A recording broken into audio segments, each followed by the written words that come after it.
जब आप जीवन में उतारेंगे तो ही तो आप राम के वंशज हुए ना। अगर आप राम के आगे, श्री राम के आगे हाथ जोड़ के बैठे रहें और आपके कर्म रावण वाले होंगे तो आप राम के वंशज कहाँ हुए? आप तो रावण के वंशज हुए ना। तो हमें क्या करना है, हमें अपनी सूक्ष्म चेकिंग करनी है कि आखिर हम वंशज किसके हैं।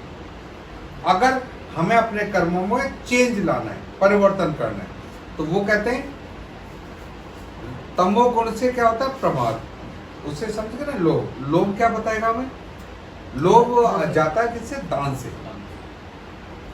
लोभ का खत्म करने का एक ही तरीका दान।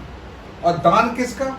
लोग तो कहते हैं पैसे का दान, नहीं, जरूरतमंद को उसकी जरूरत के हिसाब से, और तीनों चीजों को देख के, देश, समय और काल। ठीक है। अब वो क्या कहते हैं? तमोगुण से प्रमाद और मोह होता है। अगर तमोगुण आ जाए हमारे अंदर, तमोगुण कौन सा? राक्षसों वाला, रावण वाला, वो आए तो उससे क्या होगा? मोह उत्पन्न हो जाएगा, प्रमाद आएगा, गुस्सा, चिड़चिड़ापन, काम, क्रोध, मोह, लोभ, अहंकार, सब कुछ आएगा। सब कुछ था ना रावण में। और रावण जब हम मारते हैं तो रावण मरता कहाँ है? रावण तो बढ़ता जा रहा है। हर साल देखो जब रामलीला होती है तो रावण को थोड़ा सा बढ़ा के बना देते हैं। इसका मीन रावण बढ़ रहा है। रावण क्या है? वो है रावण विकार। कितने विकार है वो? 5 विकार। 5 विकार कौन कौन से? काम, क्रोध, मोह, लोभ, अहंकार। 5 विकार किसके हैं? मेल के। क्योंकि आधा शरीर किसका? मेल का। राइट साइडेड बॉडी किसकी है? मेल की। स्त्री कहती है कि हमारे पति का सीधे साइड का शरीर है और बाएं साइड का शरीर है हमारा। तो अपना कलावा किसमें बंधवाती है? बाएं हाथ में। क्योंकि बाएं साइड की जो बॉडी है वो हमारी मदर से आई हुई है। हमारे अंदर 2 शरीर है, पिता से आया हुआ और माँ से आया हुआ, और दोनों शरीर ऐसे। इसीलिए शंकर जी के क्या है? अर्ध नारेश्वर, यानी आधी नारी थी और आधे जेंट। दिखा है ना शंकर जी को। हमारा सभी का शरीर आधा मेल का होता है, आधा फीमेल का। एग्जाम्पल हम मेडिकल साइंस के हिसाब से बताते हैं। जैसे कोई मेल है, मेल का अगर हम ऑस्ट्रोजन प्रोजेस्टेरोन कराते हैं तो उसमें हार्मोन्स होते हैं, और जो कोई फीमेल है उसको टेस्टोस्टेरोन कराते हैं तो हार्मोन्स होते हैं।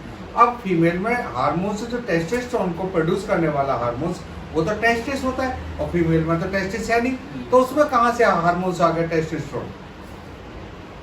अगर मेल के अंदर ओवरी तो है नहीं, तो उसमें ऑस्ट्रोजन प्रोजेस्टेरोन कहां से आ गए? इसका मीन से आधा शरीर मेडिकल साइंस भी कहती है मेल का है, आधा किसका है? फीमेल का है। और जब फीमेल का शरीर एक्टिव हो जाए मेल में तो उसमें फीमेल वाले सिम्टम आ जाते हैं, और फीमेल के अंदर जब मेल वाला सिम्टम शरीर एक्टिव हो जाए तो उसमें मेल वाले सिम्टम्स आ जाते हैं। बहुत सारी फीमेल्स का देखा होगा, दाढ़ी आ जाती है, आवाज भारी हो जाती है, तेज चलना हो जाता है, लीडरशिप क्वालिटी आ जाती है। क्योंकि जितनी भी लीडरशिप क्वालिटी, निडरता होगी, वहां इसका मतलब टेस्टोस्टेरोन हार्मोन से बड़ा होगा। ठीक है।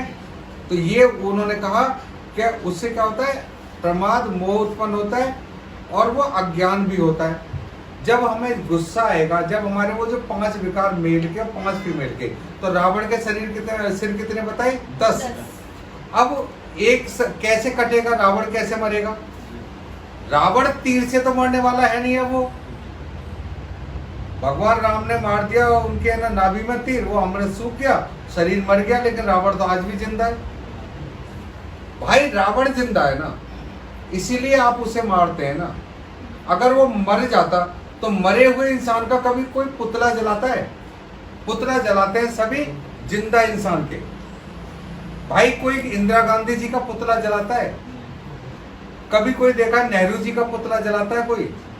कोई राजीव जी का पुतला जलाता है? कोई मोदी जी के पुतले जलाते हुए बहुत सारे देखे होंगे, देखे ना।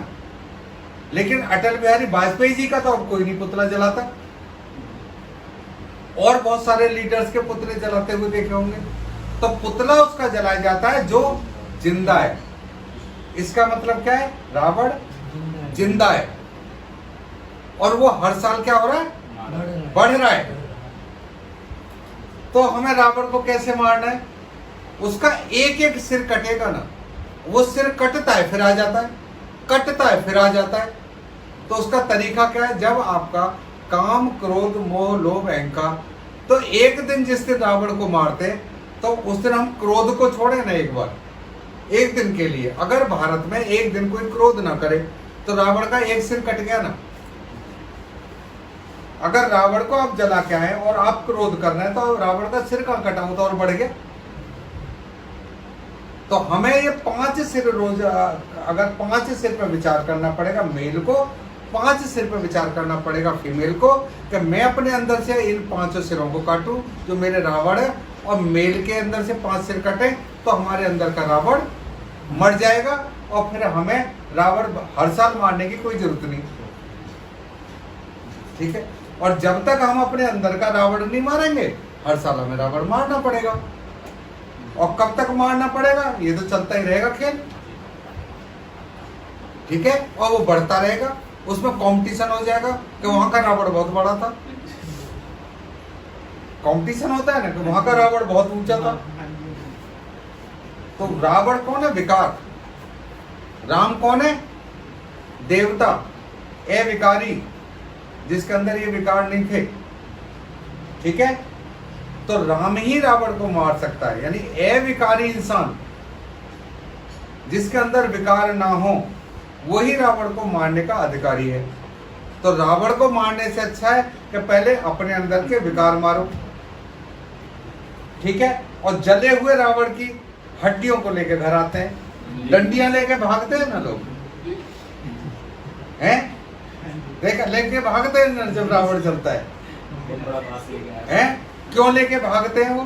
क्योंकि अब वो रावण मैं मार चुका हूं अपने अंदर का, और अब इसकी हड्डियों को घर में याद रखूंगा, जिससे मुझे याद रहे कि मेरे परिवार में, मेरे घर में ये विकार ना आए किसी बच्चे के अंदर। क्योंकि रावण मर चुका है, उसकी हड्डियां हम अपने घर में ले आए।